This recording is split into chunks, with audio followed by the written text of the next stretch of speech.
Welcome to this learning session on operational plans, profit and productivity. In today's business environment, success doesn't happen by chance. It happens through careful planning, monitoring, and evaluation. Operational plans are not just documents, they are living systems that guide daily work, ensure resources are used efficiently, and keep organizations focused on profitability and productivity. In this module, we'll explore how to monitor operational plans, assess progress, review budgets, and evaluate productivity. Along the way, I'll share practical tools, real-world examples, and strategies you can apply in your workplace. Monitoring and reviewing operational performance. Let's begin with a fundamental principle. What gets measured gets managed.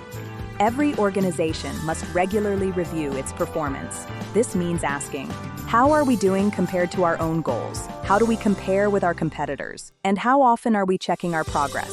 For example, imagine a hotel chain. If they only check occupancy rates once a year, they may miss months of declining bookings. But if they monitor weekly, they can launch promotions, adjust pricing, or improve guest services immediately.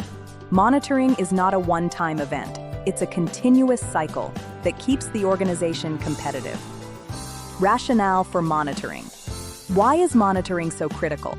Think about driving a car. The dashboard shows your speed, fuel, and warning lights. Without it, you could run out of petrol or blow the engine without realizing it. In the same way, monitoring provides organizations with visibility. It ensures resources are allocated correctly, deadlines are met, and processes are sustainable. In healthcare, for instance, monitoring isn't optional. A hospital must track patient recovery rates, treatment costs, and staff performance. Without this, patients may not receive the right care, and the hospital could lose both credibility and funding. Operational analysis, definition and purpose. Operational analysis is the structured review of how an organization is performing. It looks at whether resources are being used effectively, whether communication across departments is smooth, and whether systems are efficient.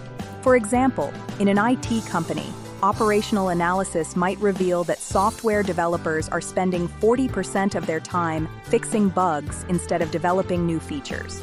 The analysis highlights inefficiency, prompting managers to invest in better testing systems. The ultimate goal of operational analysis is threefold: expand income, strengthen relationships, reduce costs. That's why it's sometimes called an operational audit, because it evaluates the health of operations, just like a financial audit checks the health of accounts. Assessing the progress of the operational plan. A plan is only valuable if we track its progress. It's easy to create goals on paper. The challenge is to measure whether we're moving toward them. This is where key performance indicators, KPIs, and evaluation systems come in. KPIs are like checkpoints that tell us whether we are on track. For example, in a training organization, success isn't measured by how many students enroll. It's measured by how many complete the course and how many find employment afterward.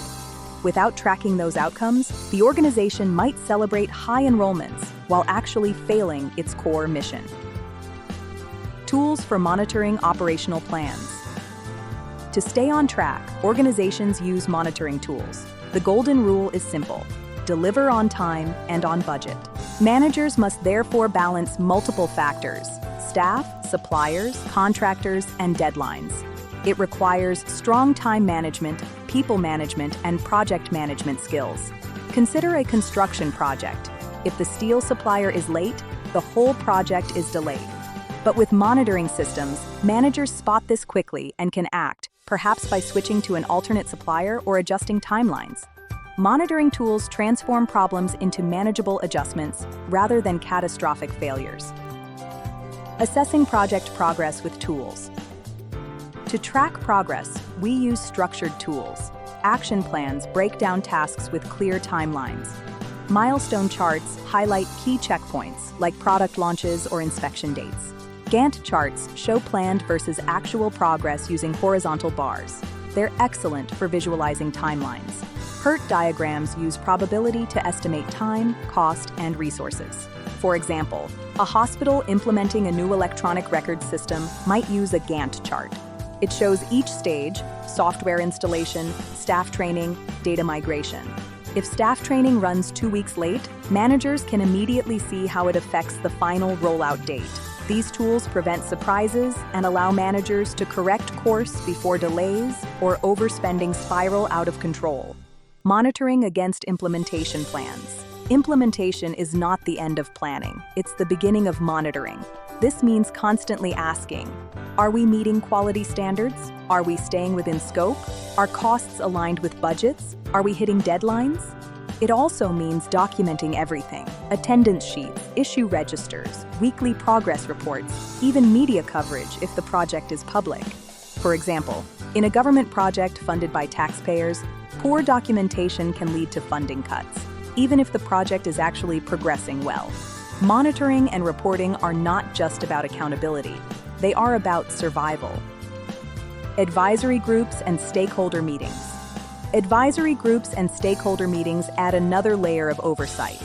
Advisory groups bring expertise and objectivity. They can identify blind spots. For example, an IT project advisory board might highlight security risks that internal managers missed. Stakeholder meetings build trust. Imagine a hospital rolling out a new patient care system. If doctors, nurses, and administrators are updated regularly, they're more likely to support the changes. Without communication, resistance grows, and implementation stalls. Exploring opportunities and flexibility. Operational plans must be flexible. Why? Because opportunities and risks often appear unexpectedly. A training program may start in one city, but if demand emerges in another region, flexibility allows expansion. Flexibility doesn't mean abandoning goals. It means adapting intelligently. By being open to change, organizations improve effectiveness, extend their reach, and even build new skills among participants. Rigid plans break under pressure. Flexible plans bend and adapt, making them stronger. Monitoring profit expectations. Profit expectations are at the core of business sustainability. Organizations must regularly review budgets, profit and loss statements, forecasts versus actual results, variances that signal problems. Take a marketing campaign budgeted at $100,000.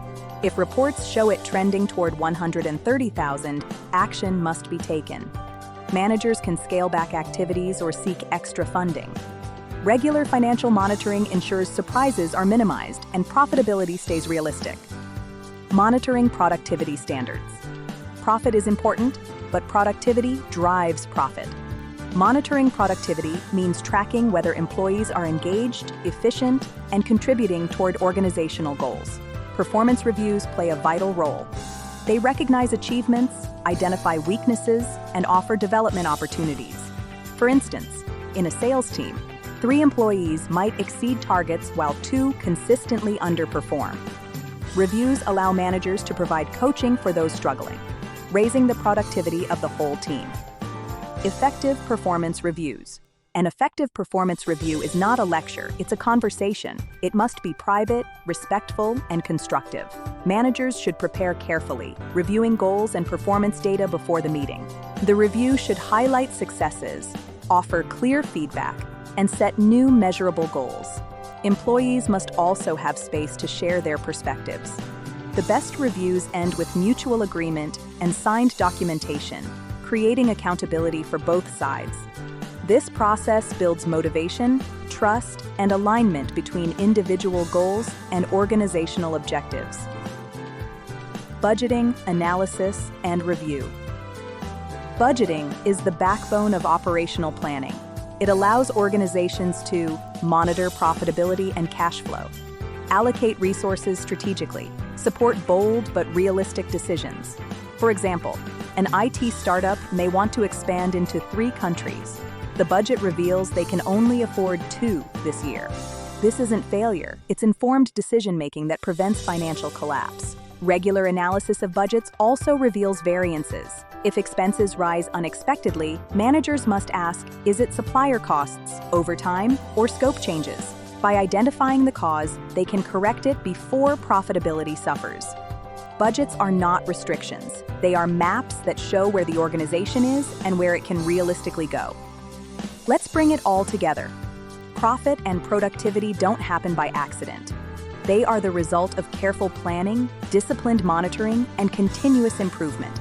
We've seen how operational analysis identifies inefficiencies, how monitoring tools like Gantt charts and PERT diagrams track progress, how performance reviews keep employees productive, and how budgets keep finances healthy.